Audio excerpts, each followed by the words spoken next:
ಕಾರ್ಯಕ್ರಮಗಳಿದೆ. ಆ ಹತ್ತು ಹಲವು ಕಾರ್ಯಕ್ರಮಗಳಲ್ಲಿ ಬಹಳ ವಿಶೇಷವಾದಂತಹ ಪೂಜ್ಯರ ಬಹಳ ಮಹತ್ತರವಾದ ಕಾರ್ಯಕ್ರಮ ನಮ್ಮೂರು ನಮ್ಮ ಕೆರೆ ಕಾರ್ಯಕ್ರಮ. ನಮ್ಮೂರು ನಮ್ಮ ಕೆರೆ ಕಾರ್ಯಕ್ರಮದಡಿಯಲ್ಲಿ ನಮ್ಮ ಕರ್ನಾಟಕ ರಾಜ್ಯಾದ್ಯಂತ ಶ್ರೀ ಕ್ಷೇತ್ರ ಧರ್ಮಸ್ಥಳ ಗ್ರಾಮಾಭಿವೃದ್ಧಿ ಯೋಜನೆಯ ಸಹಭಾಗಿತ್ವದಲ್ಲಿ ಸುಮಾರು 995 ಕೆರೆಗಳ ಹುಟ್ಟು ತೆಗೆಯುವ ಕಾರ್ಯಕ್ರಮವನ್ನು ಅನುಷ್ಠಾನ ಮಾಡುತ್ತಾರೆ. ಈ ನಿಟ್ಟಿನಲ್ಲಿ ನಮ್ಮ ಖಾನಾಪುರ ತಾಲೂಕಲ್ಲಿ 7 ಕೆರೆಗಳ ಹೂಳೆತ್ತುವ ಕಾರ್ಯಕ್ರಮವನ್ನು ಇದುವರೆಗೆ ಅನುಷ್ಠಾನ ಮಾಡಿದ್ದೇವೆ. ನಮ್ಮ ಧಾರವಾಡ ಪ್ರಾದೇಶಿಕ ಕಚೇರಿ ವ್ಯಾಪ್ತಿಯಲ್ಲಿ ಸುಮಾರು 144 ಕೆರೆಗಳ ಹೂಳೆತ್ತುವ ಕಾರ್ಯಕ್ರಮವನ್ನು ಶ್ರೀ ಕ್ಷೇತ್ರ ಧರ್ಮಸ್ಥಳ ಗ್ರಾಮಾಭಿವೃದ್ಧಿ ಯೋಜನೆಯ ಸಹಭಾಗಿತ್ವದಲ್ಲಿ ಊರಿನ ಹಾಗೂ ಗ್ರಾಮ ಪಂಚಾಯತ್ ಜನಪ್ರತಿನಿಧಿಗಳು ಹಾಗೂ ಗ್ರಾಮಸ್ಥರ ಸಹಕಾರದಲ್ಲಿ ಅನುಷ್ಠಾನ ಮಾಡಿದ್ದೇವೆ. ವಿಶೇಷವಾಗಿ ಪಶು ಪಕ್ಷಿಗಳಿಗೆ ನೀರಿನ ವ್ಯವಸ್ಥೆ ಬೇಕು, ಹಾಗೆ ಕೃಷಿ ಅಭಿವೃದ್ಧಿಗೆ ನೀರಿನ ವ್ಯವಸ್ಥೆಗಳು ಬೇಕು, ಜಾನುವಾರುಗಳಿಗೆ ನೀರಿನ ವ್ಯವಸ್ಥೆಯನ್ನು ಪೂರೈಸಬೇಕು ಅಂತ ಹೇಳುವ ನಿಟ್ಟಿನಲ್ಲಿ ಪೂಜ್ಯರು ವಿಶೇಷವಾದ ಕಾರ್ಯಕ್ರಮವನ್ನು ಹಮ್ಮಿಕೊಂಡಿದ್ದಾರೆ. ಒಂದು ದಿನ ಊಟ ಇಲ್ಲದಿದ್ದರೂ ಆಗ್ಬೋದು, ಆದರೆ ನೀರಿಲ್ಲದಿದ್ದರೆ ಸಾಧ್ಯ ಇಲ್ಲ. ಹಾಗಾಗಿ ಮನುಷ್ಯನಿಗೆ ಬಹಳ ಮುಖ್ಯವಾಗಿ ಬೇಕಾಗಿರುವುದು ನೀರು. ಹಾಗೆಯೇ ಪ್ರಾಣಿ ಪಕ್ಷಿಗಳಿಗೂ ನೀರು ಬಹಳ ಅತಿ ಅಗತ್ಯ.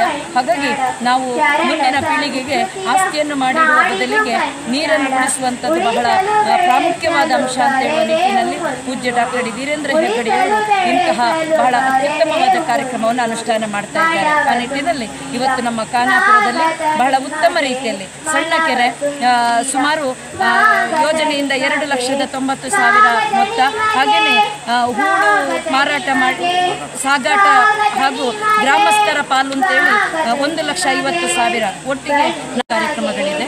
ಆ ಹತ್ತು ಹಲವು ಕಾರ್ಯಕ್ರಮಗಳಲ್ಲಿ ಬಹಳ ವಿಶೇಷವಾದಂತಹ ಪೂಜ್ಯರ ಬಹಳ ಮಹತ್ತರವಾದ ಕಾರ್ಯಕ್ರಮ ನಮ್ಮೂರು ನಮ್ಮ ಕೆರೆ ಕಾರ್ಯಕ್ರಮ.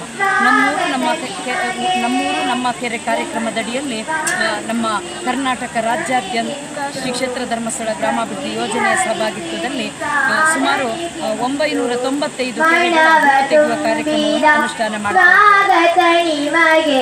ಈ ನಿಟ್ಟಿನಲ್ಲಿ ನಮ್ಮ ಖಾನಾಪುರ ತಾಲೂಕಲ್ಲಿ 7 ಕೆರೆಗಳ ಹೂಳೆತ್ತುವ ಕಾರ್ಯಕ್ರಮವನ್ನು ಇದುವರೆಗೆ ಅನುಷ್ಠಾನ ಮಾಡಿದ್ದೇವೆ. ನಮ್ಮ ಧಾರವಾಡ ಪ್ರಾದೇಶಿಕ ಕಚೇರಿ ವ್ಯಾಪ್ತಿಯಲ್ಲಿ ಸುಮಾರು 144 ಕೆರೆಗಳ ಹೂಳೆತ್ತುವ ಕಾರ್ಯಕ್ರಮವನ್ನು ಶ್ರೀ ಕ್ಷೇತ್ರ ಧರ್ಮಸ್ಥಳ ಗ್ರಾಮಾಭಿವೃದ್ಧಿ ಯೋಜನೆಯ ಸಹಭಾಗಿತ್ವದಲ್ಲಿ ಊರಿನ ಹಾಗೂ ಗ್ರಾಮ ಪಂಚಾಯತ್ ಜನಪ್ರತಿನಿಧಿಗಳು ಹಾಗೂ ಗ್ರಾಮಸ್ಥರ ಸಹಕಾರದಲ್ಲಿ ಅನುಷ್ಠಾನ ಮಾಡಿದ್ದೇವೆ. ವಿಶೇಷವಾಗಿ ಪಶು ಪಕ್ಷಿಗಳಿಗೆ ನೀರಿನ ವ್ಯವಸ್ಥೆ ಬೇಕು, ಹಾಗೆ ಕೃಷಿ ಅಭಿವೃದ್ಧಿಗೆ ನೀರಿನ ವ್ಯವಸ್ಥೆಗಳು ಬೇಕು, ಜಾನುವಾರುಗಳಿಗೆ ನೀರಿನ ವ್ಯವಸ್ಥೆಯನ್ನು ಪೂರೈಸಬೇಕು ಅಂತ ಹೇಳುವ ನಿಟ್ಟಿನಲ್ಲಿ